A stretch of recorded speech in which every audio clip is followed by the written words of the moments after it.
Welcome to Solvetic, your channel to always learn technology easily. Below in the description, you will find useful links we used in this video.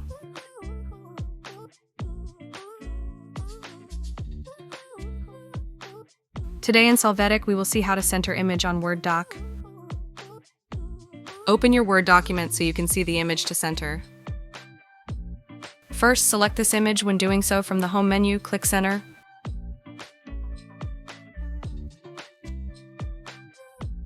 Finally, open the Picture Format menu.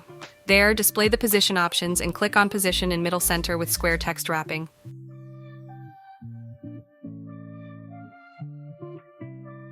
You can see your image centered in the Word document.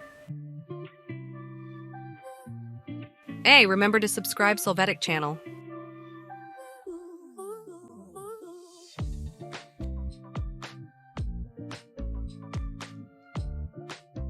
We hope it has been helpful for you. Here are links to watch more videos of your interest and subscribe to the Solvetic channel. Thank you.